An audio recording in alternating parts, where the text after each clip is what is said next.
Oke, jadi mungkin kemarin kan aku ngasih latihan soal 1 sampai 6. Nah, itu aku kasih kuncinya dulu habis ini. Terus aku mau ngenalin materi-materi yang ada yang harus kalian pelajari buat persiapan itu sih, kalau mau mendalami kimia lebih lanjut untuk bisa ikut olim-olim kimia itu materi apa aja yang harus dipelajari. Kan aku kemarin belum sempat ngenalin kalian kan materinya apa aja. Jadi mungkin hari ini akan aku kenalin dulu materi-materi apa aja yang harus kalian kuasai.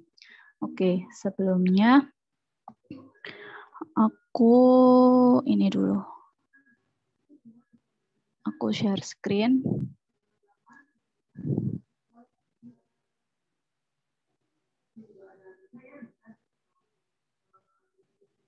Bentar. Masih loading.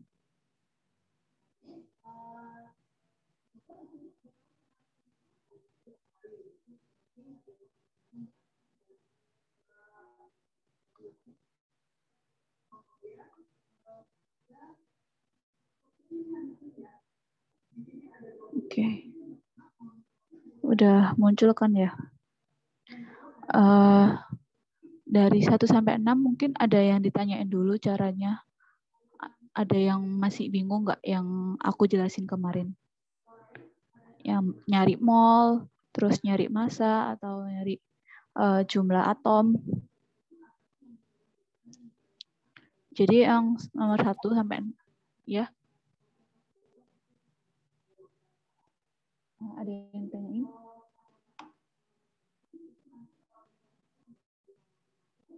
Sebelum aku kasih pembahasannya.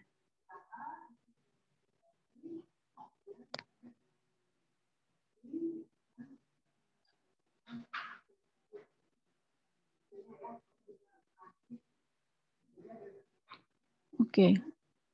Nah, mungkin langsung kita bahas aja ya. Yang 1 sampai 6 kemarin. Jadi yang nomor 1 itu kan suruh nyari mol dari masing-masing unsur berikut. Nah, dari A sampai D itu diketahui massa dari masing-masing padatan. Jadi A sampai D ini tuh diketahui massanya kan. Nah, berarti untuk mencari mol itu mol itu kan kita review lagi kemarin. Mol itu sama dengan massa per AR. AR atau MR sama aja. Jadi AR itu untuk atom atau unsur. Pokoknya yang sendirian itu dia itu pakai AR. AR itu massa rata-rata atom relatif. Kalau MR itu kan buat molekul.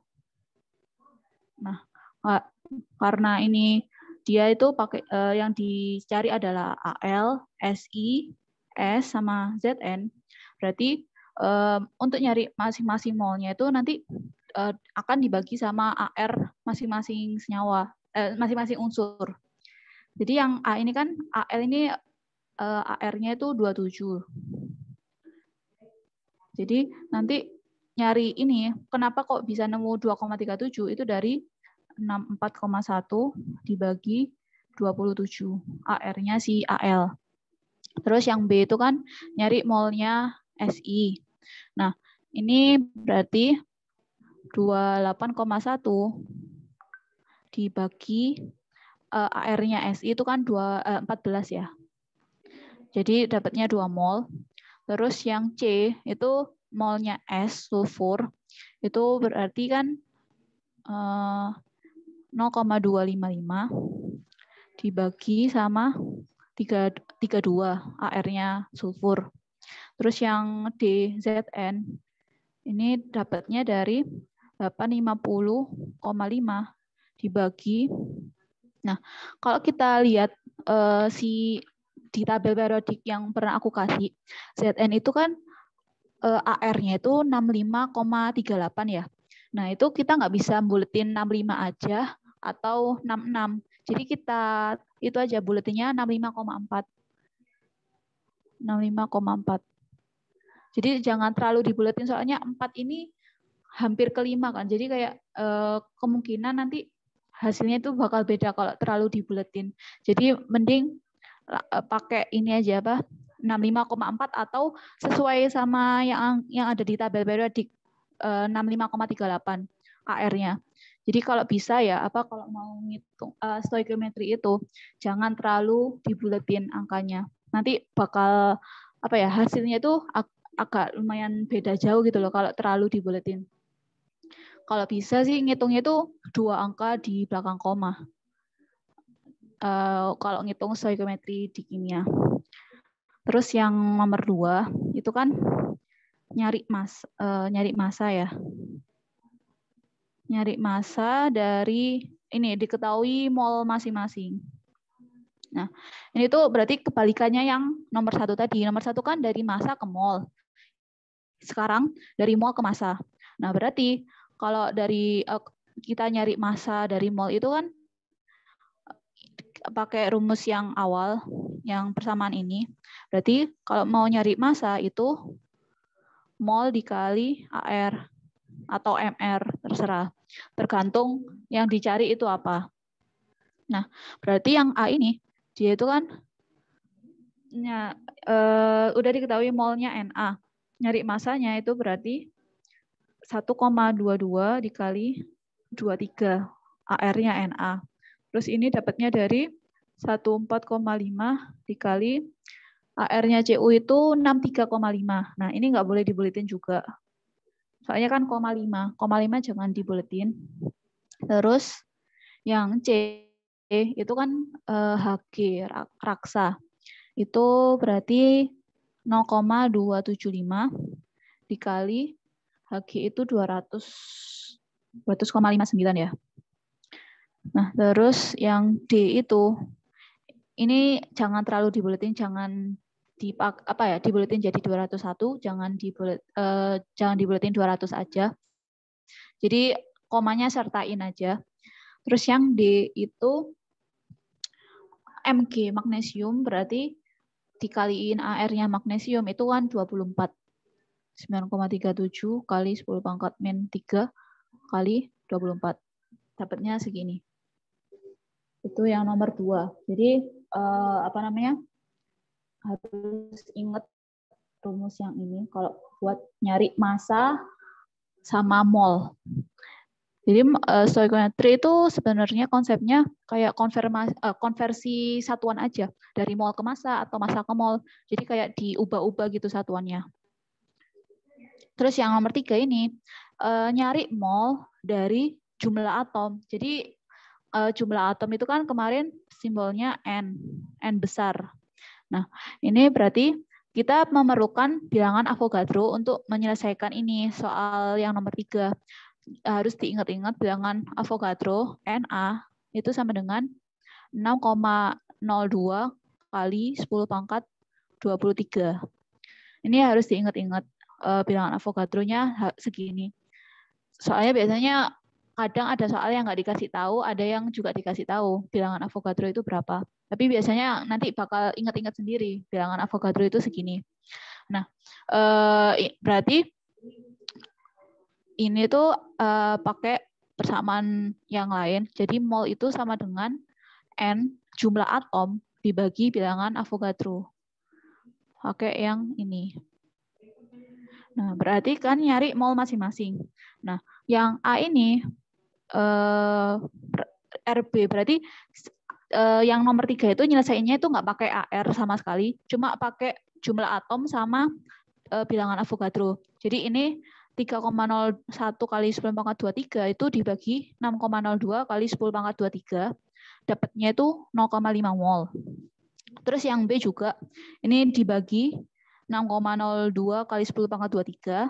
Yang C, nah yang C ini tuh kalau misal kalian kepanjangan, masukin kalkulator, ribet masukin kalkulator, kita ubah aja yang C ini tuh angkanya itu jadi kayak gini.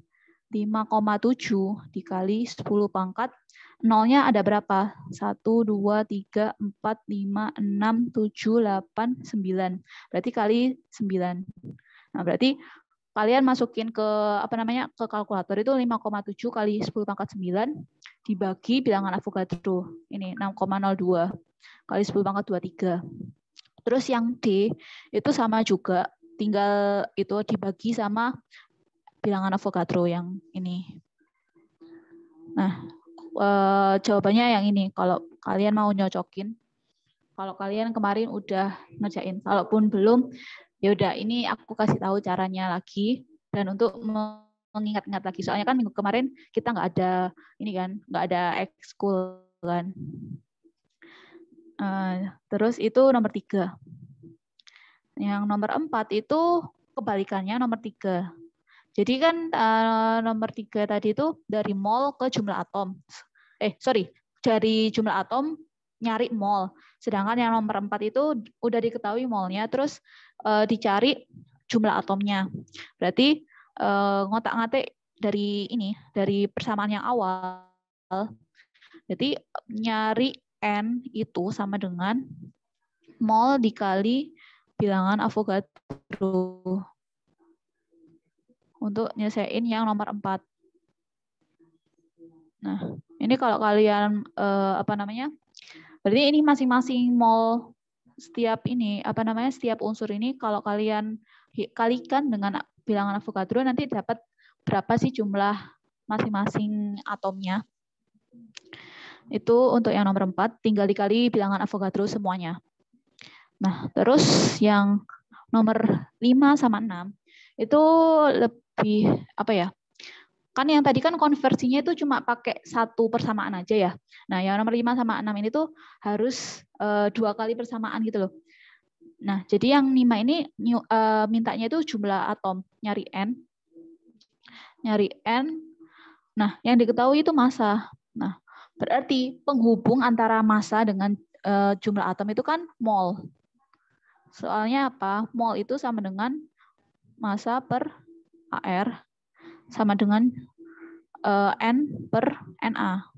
Nah, berarti buat menghubungkan antara massa dengan si jumlah atom, itu kita harus merubah jadi mol dulu. Nah, ini aku udah ngitungin. Jadi, kalau di mol masanya si aluminium ini kalau aku ubah jadi mol itu dapatnya 4,15 mol. Nah, habis itu udah ketemu molnya Al, itu baru dikaliin bilangan Avogadro. Jadi step-stepnya itu ya, cara ngeceknya itu nyari molnya dulu. Jadi M per AR. Nah, habis ketemu molnya itu langsung nyari N-nya. N-nya itu sama dengan atau jumlah atomnya itu sama dengan N dikali Na dengan Avogadro. Nah, udah nanti yang dipakai jawabannya yang mana? Yang ini, yang paling akhir. Yang ini tuh cuma proses aja, proses menjawabnya itu gimana? Proses menjawabnya itu nyari mol dulu, baru nyari jumlah atomnya. Kayak gitu, yang nomor 5. Jadi 2 kali pengerjaan. Terus kalau yang nomor 6 itu nyari massa dari jumlah atom. Jadi ini kebalikan dari yang nomor 5 tadi. Nah, kalau kebalikan berarti caranya adalah nyari molnya dulu. Tetap stoikiometri kimia itu selalu nyari mol dulu buat penghubung ke segala satuan itu biasanya pakai mol dulu. Jadi nyari molnya itu kan berarti N besar per Na, jumlah atom per bilangan Avogadro. Itu nanti dapat molnya. Terus angka berikutnya adalah molnya dikali nyari masanya ya. Kalau nyari massa itu berarti M sama dengan mol dikali AR-nya. Nah, ini udah aku hitungin. Kalau kalian mau nyocokin juga. Ini yang TA. TA itu tantalum kalau nggak salah tantalum ada di tabel periodik. Kalian cari ya TA. Itu dia itu molnya itu 10 mol. Nah, terus nyari masanya itu dikaliin sama AR-nya TA, tantalum. Jadi kayak gitu ya, step pengerjaan yang nomor 6. Oke. Ini sampai nomor 6. Kemarin aku cuma kasih sampai nomor 6 sih. Tapi aku nambahin lagi. Coba dicek aja. Sekarang atau nanti terserah. Itu ada latihan 3 sama 4. Itu sih apa namanya? Soal sama stoichiometry mungkin agak dimodifikasi daripada agak berbeda dari 1 sampai 6 yang tadi. Nah, aku mau nambahin. Kemarin itu yang nyari MR itu aku lupa belum ngasih tahu yang apa namanya? Senyawa hidrat.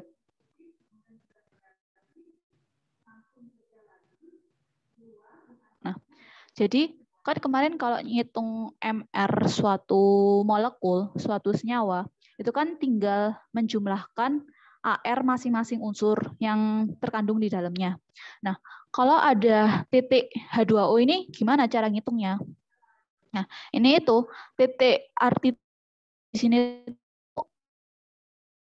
dia itu berarti kayak mengikat dua molekul air gitu loh. Jadi ini tuh bukan kali, bukan ya titik di sini tuh bukan kali, tapi malah ditambah gitu arti titik yang di sini tuh. Jadi Na2Cr2O7 titik H2H2O ini ya senyawa yang satu ini sama yang satunya ini dinamakan senyawa hidrat. Hidrat itu maksudnya berarti dia itu mengandung air gitu loh, mengikat air senyawanya. Nah, kalau ngitungnya ini tuh gimana caranya? Tinggal jadi MR-nya si Na2Cr2O7 titik 22O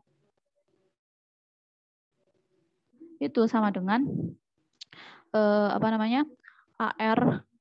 ARNA dikali 2 ditambah AR kromium Cr dikali 2 ditambah AR oksigen dikali 7 ditambah apa namanya? AR H. Nah, H di sini tuh apa namanya? Kan di sini ada 2. H2O itu terdiri dari 2H sama berarti H-nya itu totalnya tuh 2 kali 2. Jadi total H yang dihitung itu ada 4 yang ada di dalam senyawa yang pertama. Jadi ARH ini bentar. ARH-nya dikaliin 4. Wait. Mana ini?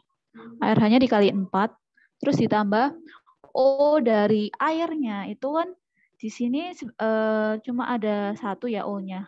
Nah, karena dia itu ada 2 molekul H2O, jadi O-nya itu dihitung 2 kali gitu.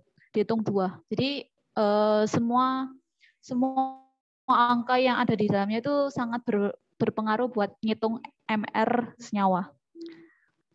Jadi ditambah ARO lagi dikali 2. Kalaupun mau digabungin sama O yang ini nggak apa-apa sih. Jadi O-nya itu dikaliin 9 kalau mau digabungin. Tapi ini aku kayak jelasin aja. Jadi H2O ini itu dihitung juga AR-nya.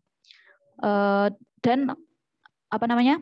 Arti titik di sini tuh adalah ditambah. Jadi dia tuh nambah 2 molekul air, 2 kali H2O gitu. Ada 2 H2O di dalam senyawa tersebut.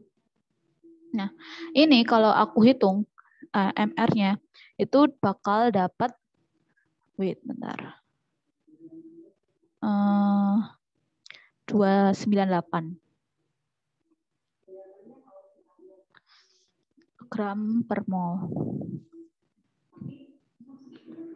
Jadi kayak gitu.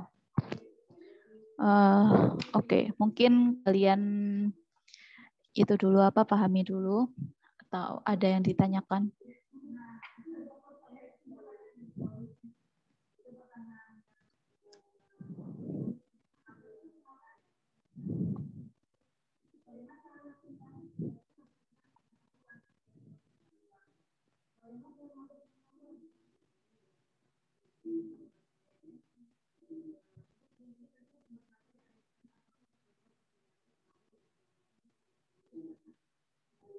Kalau ada yang tanyain aja dulu.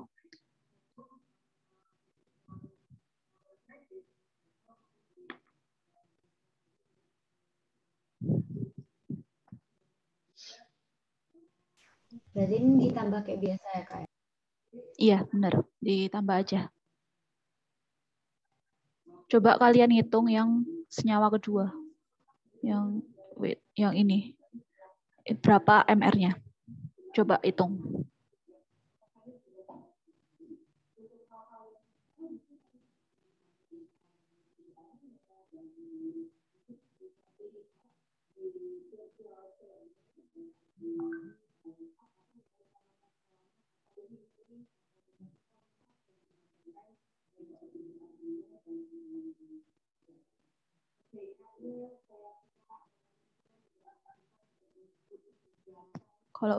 Kalau yang udah dapet langsung ngomong aja.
Berapa? 814. Kayaknya kurang tepat deh. Bentar ya, aku coba hitung lagi. 23 kali 3. SB.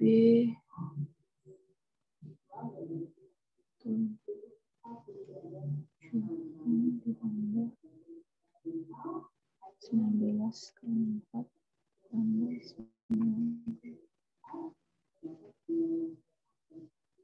9. Kebanyakan kayaknya 814.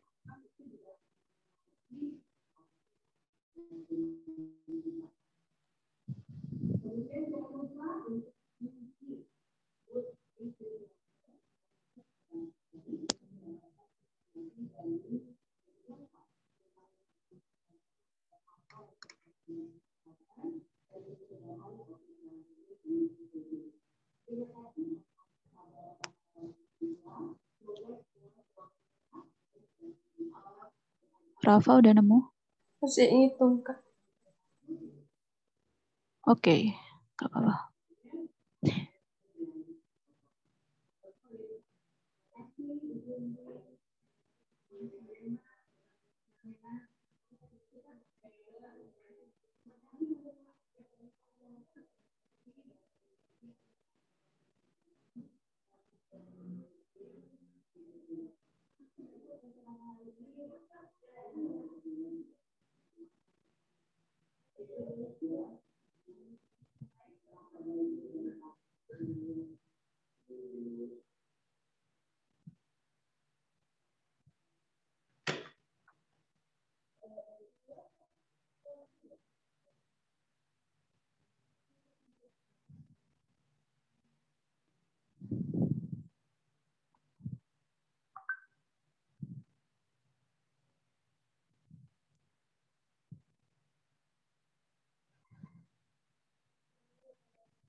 Nih ya, kalau misal kalian mungkin salah masukin, aku kasih ini ya. SB itu 122, dibuletin aja. Ditambah F itu 19 ya. Kali 4 ditambah 18 dikali 1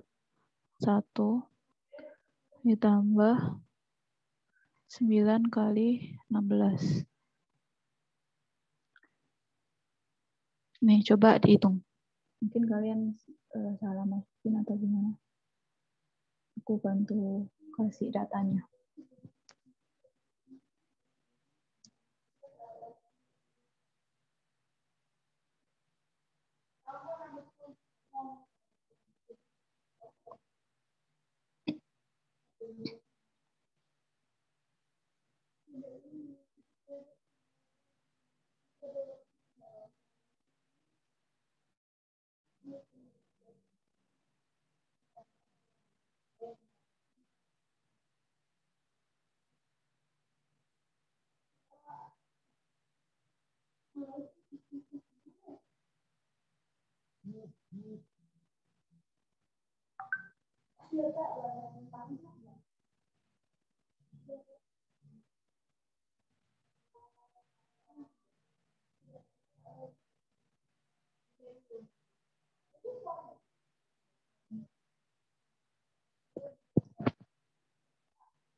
Udah nemu Pak? Apa? Apa?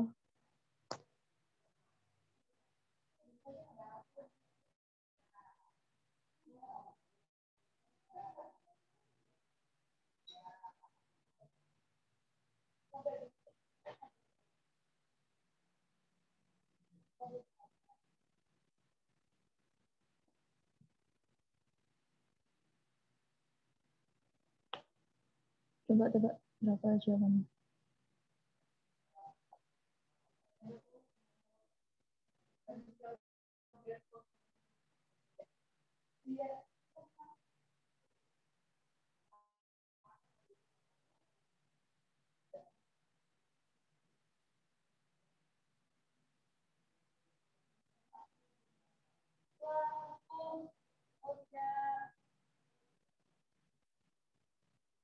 Empat 429 Kak. Oke, benar. Dapat 429. Oke. Sampai sini dulu. Aku nggak lanjutin soal lagi. Aku mau jelasin materi. Apa namanya? Ngenalin materi. Bentar.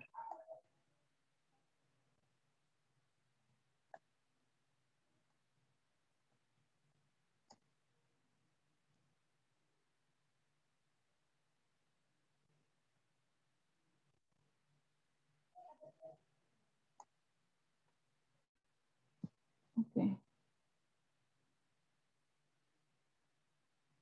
Jadi karena aku nggak punya itu sih apa namanya materi tetap apa aja yang bakal diajarin. Jadi aku tuh mengacu ke silabus OSN Kimia 2019 sih. Menurut aku tiap tahun itu ya materinya itu nggak jauh-jauh dari silabus ini. Jadi menurut aku silabus yang ini 2019 itu udah termasuk lengkap kalau mau menguasai kimia, Olimpiade kimia. Ini udah aku upload juga di Google Drive. Jadi kalau kalian mau buka bisa download di situ.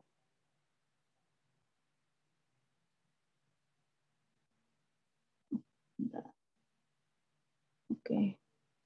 Nah, yang pertama itu ada atom ya. Nah, atom itu nanti bakal belajar itu siapa namanya? Struktur atom, terus konfigurasi elektron kayak gimana. Terus nanti kecenderungan kayak energi ionisasi atau dan lain-lainnya itu nanti kita akan pelajari lebih lanjut. Jadi aku ngenalin. Jadi kalau di atom itu ada tentang ini isotop, ada inti atom, isinya apa aja. Nanti bakal kita pelajari. Terus kalau atom hidrogen, jadi kan semua unsur itu yang paling sederhana, yang sering dilakukan penelitian itu atom hidrogen. Jadi apa ya? Kalau nanti misal ada apa namanya? Penemuan-penemuan atom. Kalau kalian belajar tentang penemuan-penemuan atom, biasanya itu yang apa namanya? Yang dipakai model unsurnya itu hidrogen. Kenapa? Soalnya emang hidrogen itu atom yang paling kecil, unsur yang paling kecil dan paling sederhana strukturnya. Jadi di atom hidrogen itu nanti kita bisa belajar lebih banyak sih apa tentang karakteristik atom. Terus radioaktivitas itu biasanya kalau kalian tahu nuklir apa namanya? Biasanya energi pembangkit nuklir itu kan prinsipnya itu dari ini radioaktif ini. Jadi atom-atom yang ini ya apa bagian kalau kalian lihat di tabel periodik yang bagian agak bawah-bawah, baris bawah-bawah itu sebenarnya atom-atomnya itu termasuk atom yang radioaktif. Jadi atomnya itu gampang meledak.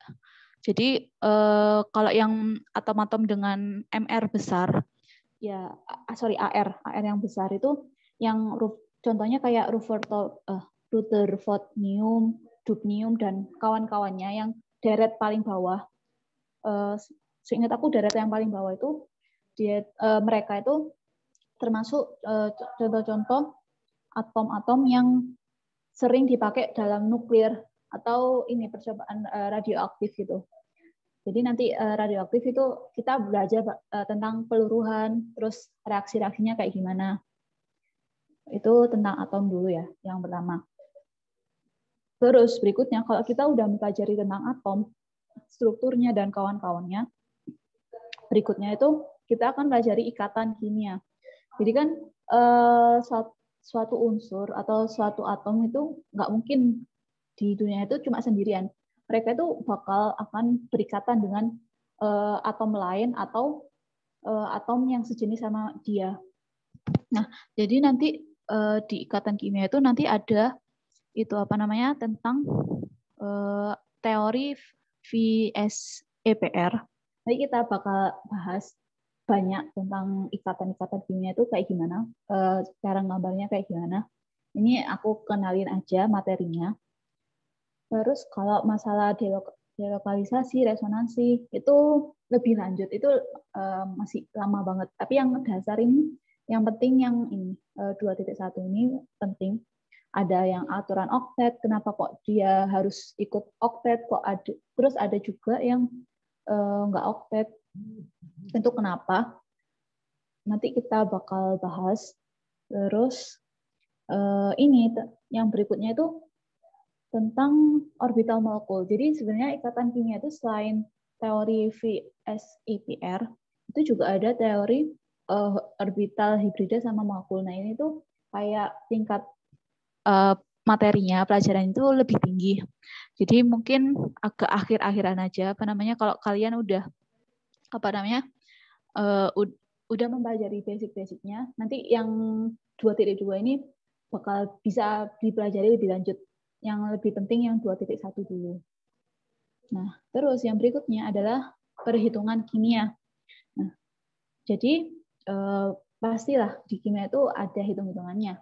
Nah, ini ada apa aja di materi perhitungan kimia. Jadi yang pertama kan ada reaksi-reaksi kimia. Nanti aku kenalin nanti reaksi-reaksinya kayak gimana. Terus yang kedua itu perhitungan stoikiometri. Habis itu ada hubungan massa sama volume, termasuk densitas. Nah, ini nanti yang materi berikutnya yang aku ajarin. Terus ada rumus empiris sama rumus molekul. Nanti nentuin gimana. Biasanya sering kan keluar soal-soal rumus empiris, rumus molekul. Terus berikutnya bilangan Avogadro. Ini udah aku kasih tahu, udah aku ajarin. Terus ada perhitungan konsentrasi. Jadi nanti selain mol, massa sama jumlah atom, nanti ada satuan baru yang akan kita pelajari di stoikiometri kimia. Nah, kenapa sih aku ngajarinya itu nggak dari yang nomor 1, yang tentang atom tadi? Soalnya menurut aku perhitungan kimia atau stoikiometri kimia itu sangat penting. Apa ya? Kayak jantungnya kimia gitu loh. Jadi kalian harus menguasai konsep stoikiometri dulu, baru yang lain-lainnya gitu. Jadi kalau kalian udah terbiasa, udah bisa punya pegangan stoikiometri, itu bakal gampang ke depannya. Kayak gitu. Terus ini tentang perhitungan kimia. Habis itu yang keempat. Nah, yang keempat ini itu kecenderungan periodik. Nah, itu berhubungan sama itu struktur atom tadi kan ya. Jadi nanti itu kita akan bahas konfigurasi elektron. Setelah kita tahu atom itu kayak apa, karakteristiknya, berikutnya kita bakal bahas tentang konfigurasi elektron. Jadi kan atom kan terdiri inti atom sama elektronnya. Nah, elektronnya itu yang akan berpengaruh sama kecenderungan periodik. Kecenderungan periodik itu maksudnya kayak kecenderungan dalam tabel periodik gitu loh kan. Kenapa sih dibuat tabel periodik? Soalnya emang di tabel periodik itu punya karakteristik khusus yang bisa kita baca. Jadi nanti segolongan itu trennya atau kecenderungannya itu gimana? Nanti apa yang makin besar, apa yang makin kecil, nanti kita bakal pelajari tentang kecenderungan periodik nanti. Kalau udah belajar tentang atom. Nah, ini tuh kalau konfigurasi elektron itu banyak ada aturan-aturan untuk membuat konfigurasi elektron. Kalau kalian kan masih kelas 10 ya, mungkin masih awal-awal gitu ya, masih belum tahu. Jadi nanti aku kenalin lagi tentang konfigurasi elektron, nanti gimana cara buatnya, cara nulisnya. Terus ini ada nanti kita bakal bahas elektronegativitas, afinitas, terus energi ionisasi, ukuran atom, ukuran ion, sama Bilox. Nah, Bilox ini kayaknya akan aku ajari lebih dulu deh kayaknya. Tapi nggak tahu sih, lihat aja nanti. Pokoknya ini aku kenalin dulu materi-materinya. Terus lanjut ke kimia anorganik. Nah, kimia, kenapa kok ada kimia anor sama kimia organik? Jadi kalau definisi dari anorganik sama organik itu, anor itu menurut aku kayak lebih dia itu suatu unsur atau senyawa yang terdapat dalam bukan makhluk hidup. Jadi yang bukan makhluk hidup itu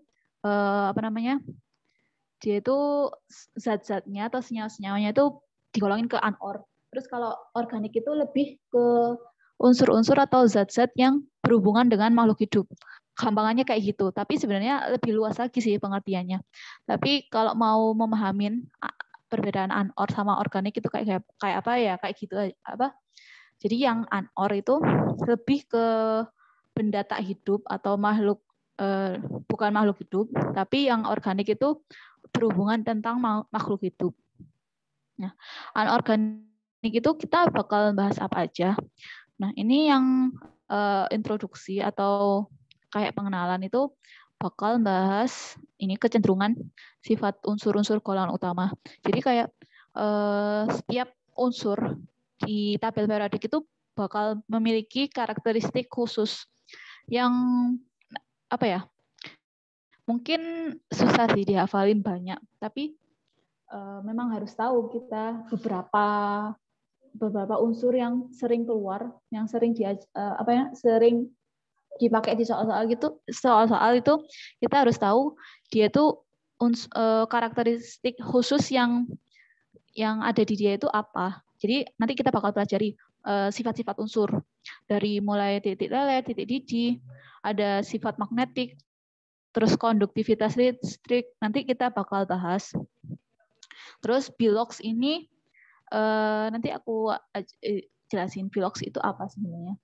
Nanti ya kita bakal bahas lebih lanjut tentang bilangan oksidasi. Soalnya kalian juga belum dapat kan bilangan oksidasi. Aku kasih tahu pengertiannya aja, pengertian dan cara ngitungnya nanti kayak gimana. Terus nomenklatur. Nah, nomenklatur itu lebih ke kayak penamaan senyawa atau unsur. Jadi apa ya? Kimia itu punya aturan khusus untuk menamai suatu senyawa atau suatu molekul.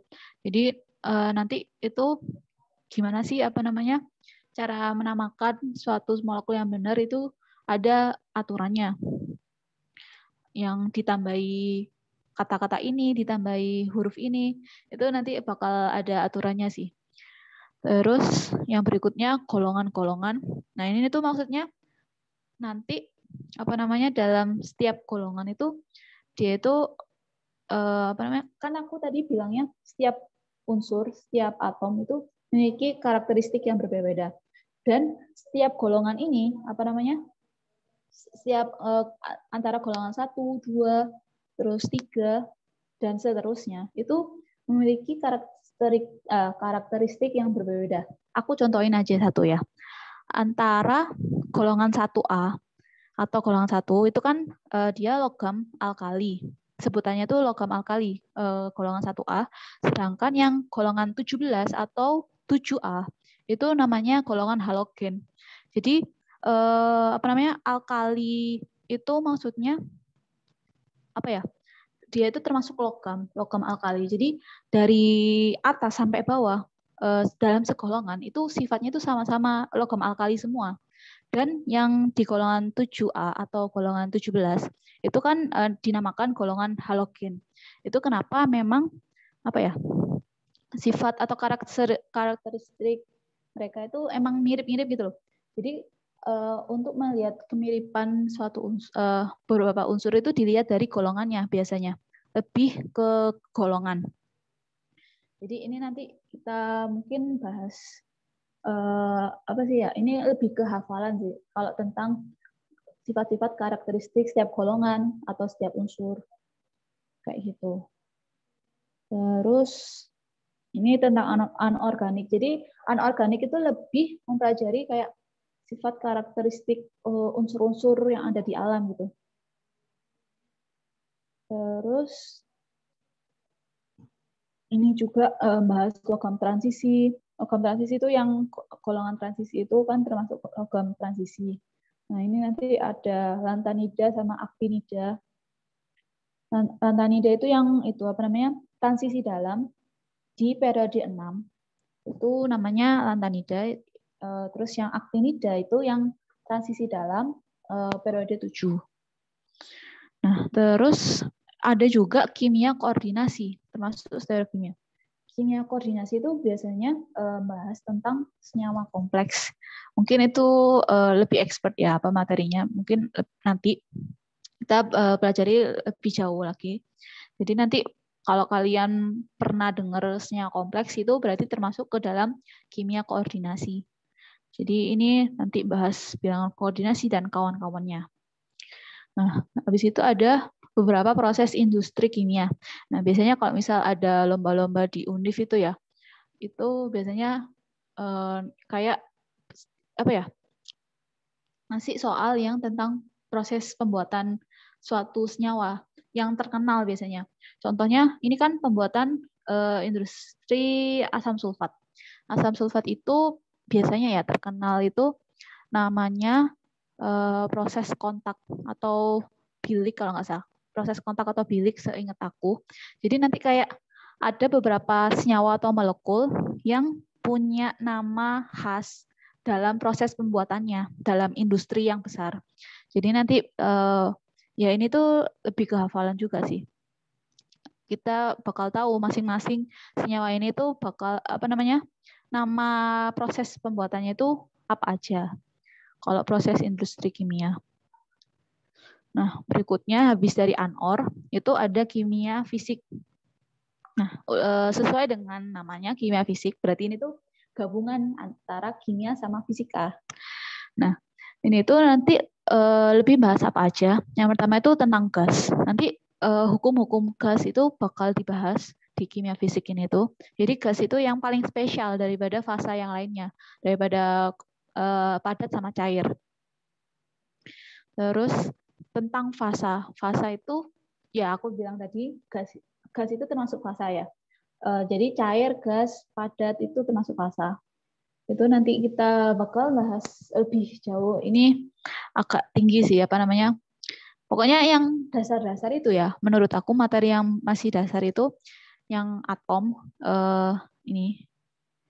Yang nomor 1, 2, 3, 4 itu kalian harus kuasai sih. Yang 1 sampai 4 itu harus kuasai dulu untuk bisa berikutnya. Terus ini tentang termodinamika itu agak ribet ya.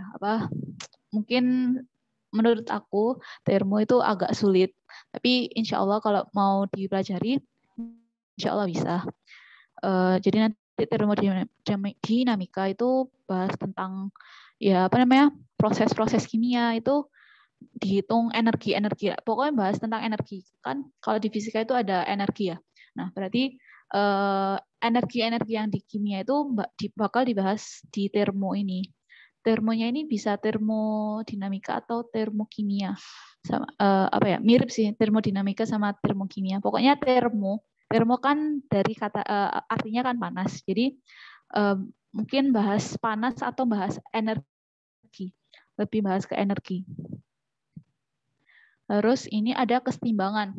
Jadi reaksi di kimia itu nggak selamanya cuma panahnya satu. Biasanya kan kalau kalian lihat itu kalau di kimia itu biasanya ada panah gini kan ya.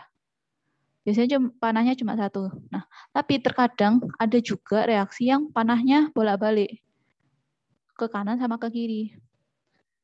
Nah, ini tuh berarti nanti dia itu reaksinya namanya reaksi kesetimbangan. Jadi ada reaksi maju sama reaksi mundur.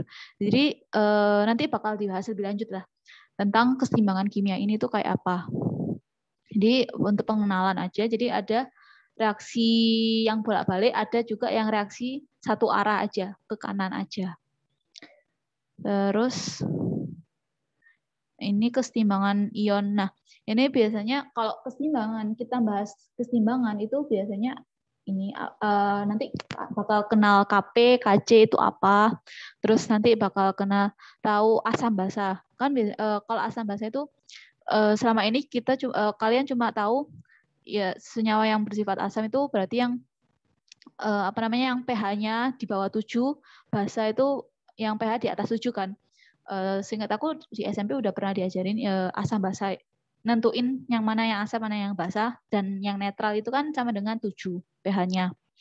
Jadi kalau asam basa ini tuh nggak cuma sekedar nentuin pH 7, pH-nya di atas 7 atau di bawah 7, nanti bakal ada definisi-definisi lain tentang asam basa. Nanti akan kita pelajari lebih lanjut, nanti ngitung pH, terus ada Ka, Kb itu apa aja, nanti kita bahas di asam basa. Terus ada solubilitas atau kelarutan. Itu materi kayak gimana sih bayangannya? Jadi kalau yang solubilitas itu kita kayak ngelarutin garam di dalam air. Nah, itu biasanya garamnya itu ada yang kalau kita tambahin terus itu malah nggak larut-larut, malah ngendap. Nah, itu berarti garam tersebut itu punya kelarutan, punya itu batas bisa melarut. Jadi kalau kita tambahin malah muncul endapan, berarti dia itu nggak bisa larut lagi gitu loh. Nah, itu nanti kita bahasnya tentang kelarutan di sini. Nanti kita bakal tahu KSP itu apa, terus solubilitas itu kayak gimana, itu nanti berhubungan sama kelarutan. Terus kompleksometri itu pembentukan kompleks. Ini tuh kan berhubungan sama kimia koordinasi. Jadi kimia koordinasi itu kan bahas tentang senyawa kompleks. Nah, senyawa kompleks itu biasanya reaksinya itu bolak-balik. Makanya senyawa kompleks itu nanti pembentukan senyawa kompleks itu reaksinya akan masuk ke reaksi keseimbangan. Jadi nanti akan dibahas lebih lanjut. Jadi kimia itu nyambung-nyambung gitu loh materinya. Nggak bakal putus. Ya, jadi harus dipelajari dulu yang dasar-dasar dulu, baru nanti bisa lanjut ke berikutnya. Terus ini keasaman. Jadi yang tadi kita pelajari asam basa, itu kalau misal dicampur-campur itu pH-nya kayak gimana, itu nanti akan dipelajari di sini. Terus ada elektrokimia. Nah, elektrokimia itu gambarannya yang kayak gimana? Jadi gampangannya ya, salah satu aplikasi elektrokimia itu kayak baterai sama aki. Jadi kan baterai itu kan sumbernya itu dari energi kimia. Nah, kita itu nanti bakal kayak mempelajari gimana sih kok bisa dari energi kimia berubah jadi listrik itu kayak gimana. Itu bakal dibahas di elektrokimia. Nah, nanti ada sel elektrokimia, ada pokoknya ada macam-macam lah. Biasanya elektrokimia itu dibagi jadi dua. Ada sel volta sama sel elektrolisis. Tapi penjelasan lebih lanjut nggak sekarang. Ini masih nanti aja. Masih harus kuat dulu di konsepnya. Terus setelah elektrokimia itu ada kinetika kimia. Nah, kinetika kimia itu nanti bakal belajar apa aja? Kinetika kimia itu nanti bakal kayak mempelajari suatu reaksi itu lajunya atau semacam kalau misal kalian mengendarai sepeda atau motor itu ya. Nah, kinetika kimia itu kayak mempelajari laju kecepatannya gitu loh. Tapi kecepatannya siapa? Kecepatan dari si reaksi kimia. Jadi kinetika kimia itu lebih membahas ini kayak hukum laju reaksi itu kayak gimana. Terus mekanisme reaksi itu apa, itu nanti bakal dibahas di kinetika kimia. Pokoknya tentang laju reaksi lah intinya. Ngitung seberapa cepat sih reaksi akan berlangsung atau seberapa lama reaksinya akan berlangsung. Terus habis itu kimia analitik. Nah, kalau kalian biasanya kan kalau di sekolah itu ada lab ya, laboratorium. Nah, di lab itu kita bisa kayak percobaan, bisa praktikum. Nah, kalau yang praktikum kayak gitu itu masuknya ke dalam kimia analitik. Jadi kimia analitik itu campuran antara kimia stoikiometri, perhitungan kimia sama yang lainnya gitu loh. Pokoknya sama materi kimia yang lain. Dan biasanya itu yang sering kalau di kimia analitik itu titrasi. Nanti bakal dijelasin gimana titrasi itu kayak apa, terus cara-cara yang benar itu gimana kalau titrasi di lab itu kayak apa. Dan menurut aku sih yang paling seru itu emang praktikum. Tapi kalau kalau praktikumnya online sih kayaknya kurang kurang bisa merasakan. Jadi kalau nanti kalian udah offline, nanti bakal diajari juga sih. Ada materi di SMA itu tentang titrasi ada. Jadi nanti titrasi itu kayak ngitung kandungan-kandungan yang ada di dalam makanan atau di dalam obat itu ada apa aja. Biasanya itu pakai metode titrasi. Jadi kayak ngitung berapa sih jumlah NaCl atau berapa sih ngitung jumlah HCl kayak gitu. Tentang kimia analitik. Terus ada juga kimia analitik itu sebenarnya dibagi dua. Ada analitik analitik kuantitatif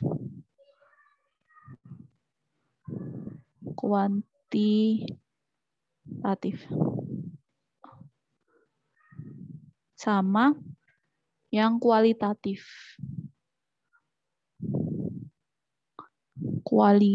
Bedanya anti sama kualitatif. Nah, kalau yang kuantitatif itu lebih ke perhitungan, kita bakal ngitung-ngitung, lebih banyak ngitungnya. Tapi kalau kualitatif itu cuma lihat permukaan kayak cuma memperhatikan warna atau bentuknya aja. Jadi nggak terlalu ngitung, cuma lihat permukaannya aja, dari luarnya aja. Kalau analisis kualitatif. Jadi itu ya perbedaan analitik kuantitatif sama kualitatif. Nanti akan dipelajari satu-satu. Terus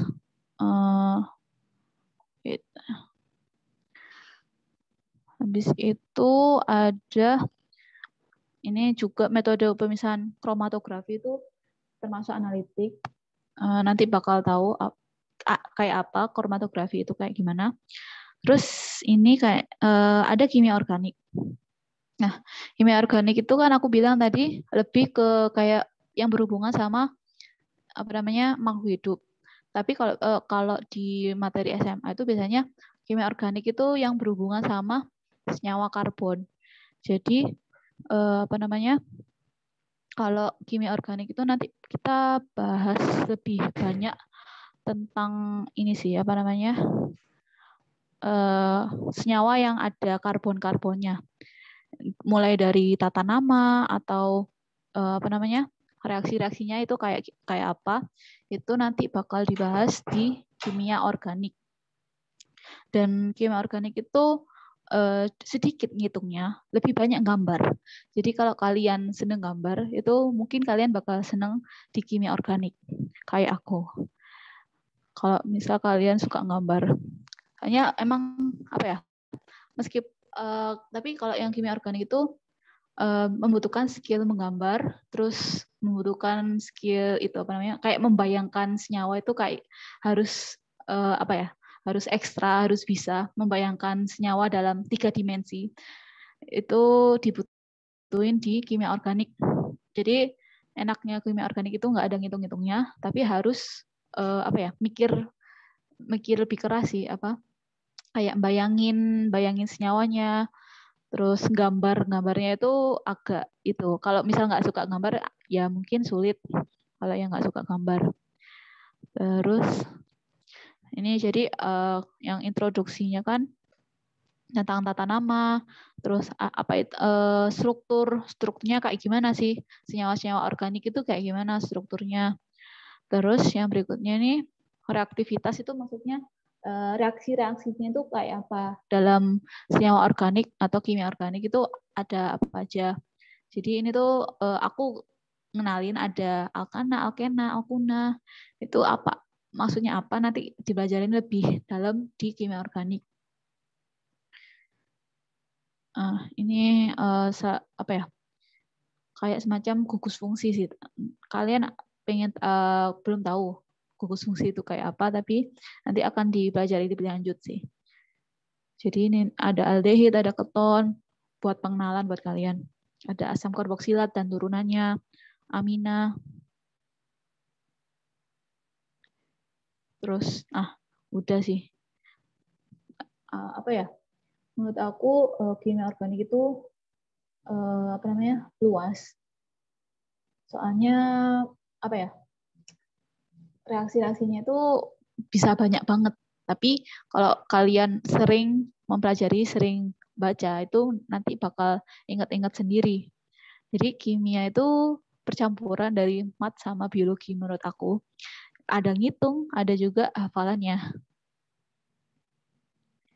Terus berikutnya polimer. Nah, kalau polimer itu apa ya? Dia adalah senyawa yang besar.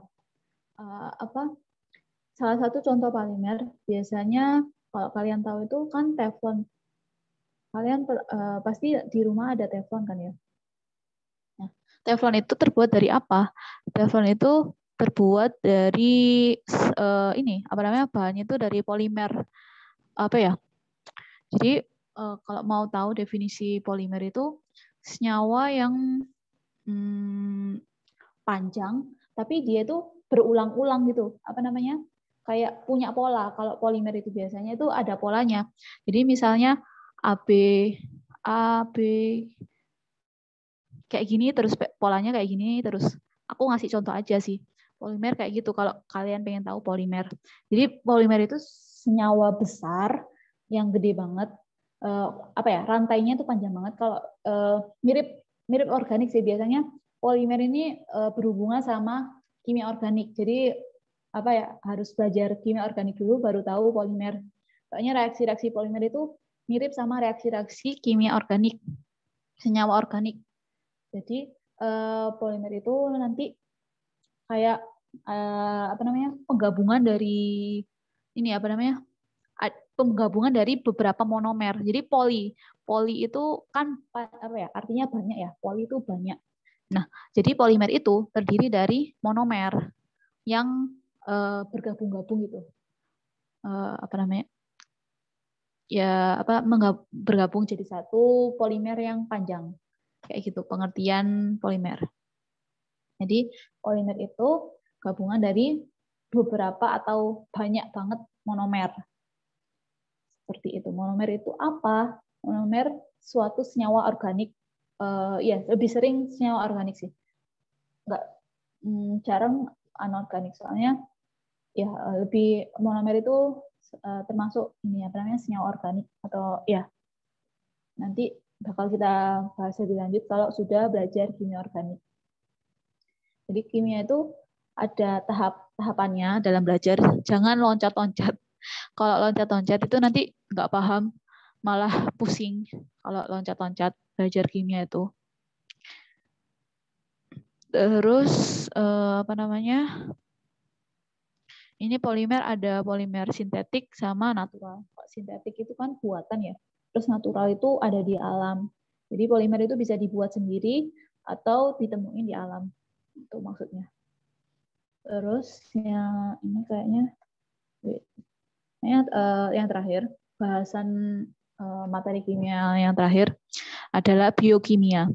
Jadi karena tadi itu ada kimia fisik, sekarang ada biokimia. Biokimia ini tuh ya berarti gabungan dari biologi sama kimia. Nah, yang dipelajari di biokimia ini itu apa aja? Jadi di biokimia itu ada kalau kalian pernah tahu biologi pelajaran biologi itu kan ada senyawa karbohidrat, lemak, protein dan kawan-kawannya. Nah, itu kalau di biokimia itu lebih bahas kayak strukturnya kayak apa, terus fungsi-fungsinya itu gimana. Itu yang akan dipelajari di biokimia. Jadi biokimia itu dibandingin sama biologi. Kalau biologi itu kan jelasin tentang prosesnya ya. Kayak senyawa-senyawanya itu apa aja, peristiwanya terjadi apa aja. Tapi kalau biokimia itu lebih ke reaksi-reaksi kimia yang terjadi atau struktur senyawanya itu kayak apa aja itu bakal dibahas di biokimia. Jadi biokimia itu kayak lebih dalamnya daripada biologi. Biasanya lebih yang sangat berkaitan erat dengan makhluk hidup kalau biokimia itu.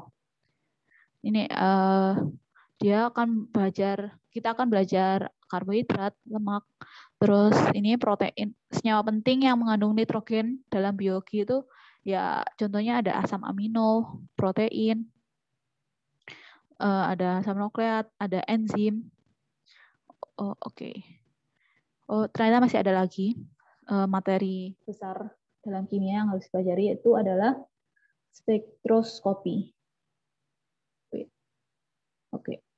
Bentar. Oke. Jadi kalau di spektroskopi ini tuh apa ya?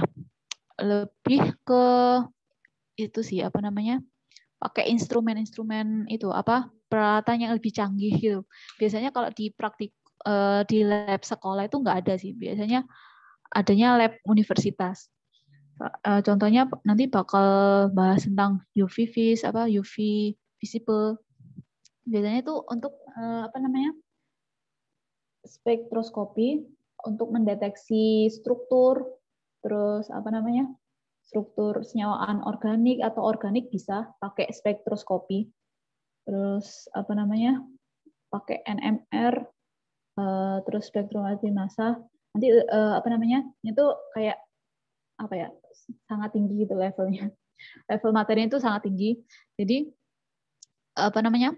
Kalau misal ini tuh lebih buat untuk penelitian biasanya pengaplikasinya itu biasanya kalau mau penelitian itu neliti di dalam apa namanya bunga ini atau di dalam cairan ini tuh ada senyawa apa aja yang lebih apa namanya lebih spesifik gitu loh. Nelitinya itu yang lebih spesifik sampai tahu strukturnya itu kayak gimana, itu biasanya pakai spektroskopi. Tapi perbedaan dari yang cuma analisis kuantitatif kualitatif itu kan kalau yang kuantitatif yang analisis tadi itu kan cuma ngitung kadarnya aja ya, kadar atau warna atau dan lain-lain. Tapi kalau yang spektroskopi ini tuh lebih kayak bisa neliti sifatnya, terus bisa neliti strukturnya kayak gimana.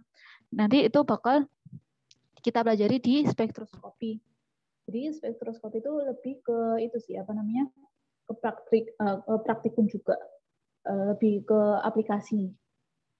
Jadi nanti ini bakal pakai UV vis, infrared, apa namanya alatnya, X-ray, hukum break. Ini tuh nanti bahas ini sih apa namanya struktur kristal ini berhubungan sama ANOR, yang X-ray ini, yang hukum break dan kawan-kawannya itu berhubungan dengan materi anorganik. Terus kalau yang UV vis, infrared itu berhubungan sama organik. Terus NMR, spektrum massa ini juga berhubungan sama organik. Jadi kayak lebih melihat struktur atau dia itu senyawanya itu ada apa aja di dalamnya kayak gitu untuk yang spektroskopi. Jadi seperti itu. Kayak gitu sih. Materi-materi yang oh iya. Ada sih materi yang di OSN, ada materi yang di SMA, tapi nggak pernah bukan nggak pernah juga, jarang banget keluar di OSN ya, yang di OSN yaitu ini apa namanya koloid. Aku tambahin. Jadi kalau koloid itu nanti seingat aku dia akan dipelajari di kelas 11. Nanti bakal belajar koloid. Nah, kalau di OSN itu jarang keluar soal-soal koloid. Tapi kalau di lomba-lomba UNIF itu ada sih, ada beberapa yang ngeluarin materi koloid. Jadi nanti kita bakal belajar juga sih koloid itu kayak gimana, biar kalian punya itu apa sih tambahan. Udah sih kayaknya, apalagi ya materinya. Insya Allah udah semua materi yang aku jelasin. Mungkin kalian mau tanya apa yang nggak jelas yang aku jelasin tadi.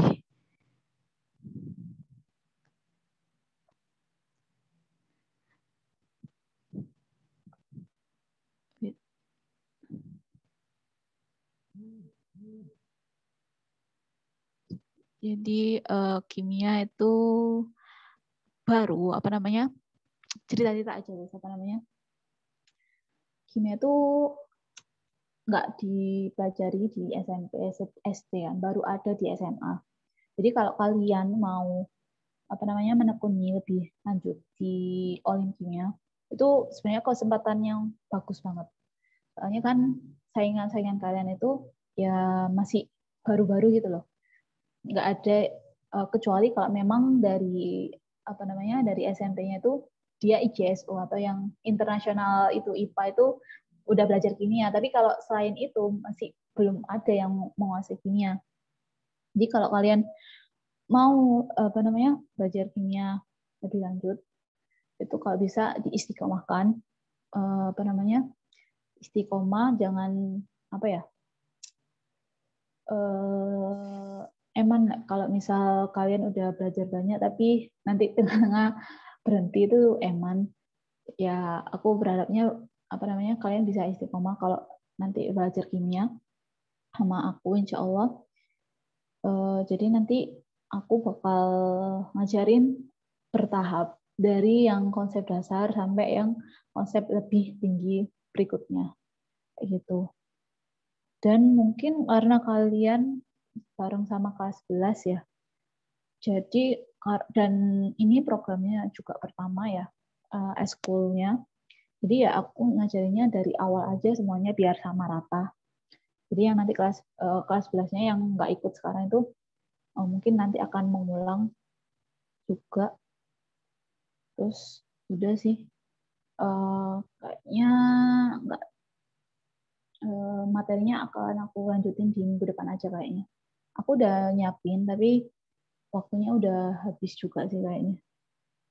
Mungkin ada yang tanyakan dulu belum aku tutup pertemuan sore hari ini.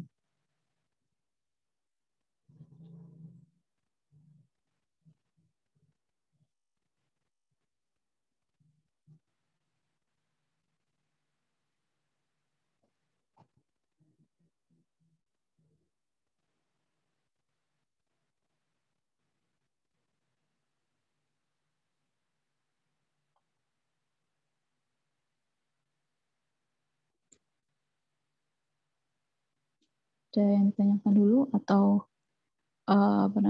mau tanya apa?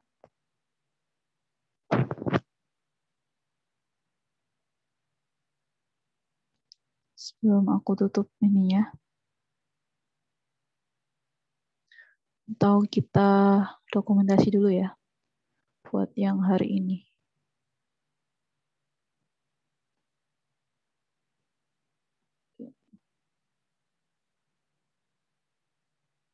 Aku dari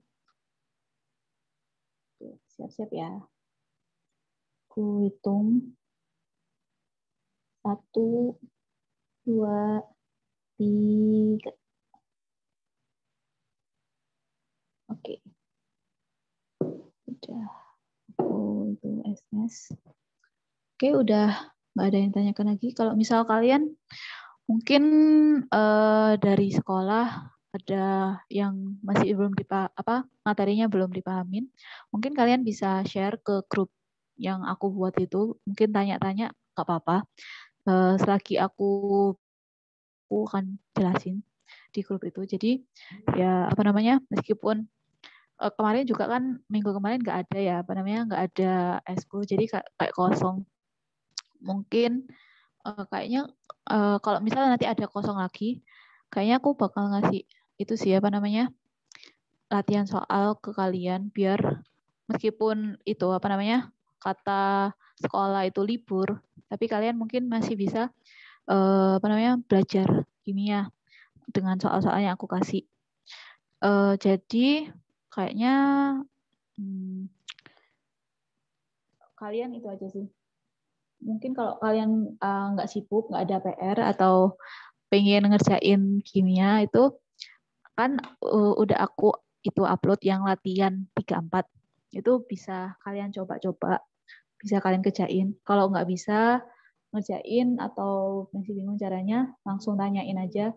Mau tanyain lewat grup atau PC juga nggak apa-apa. Jadi udah sih. Mungkin aku bahas juga di pertemuan berikutnya, sama aku tambahin materi baru di minggu depan. Oke. Aku stop dulu.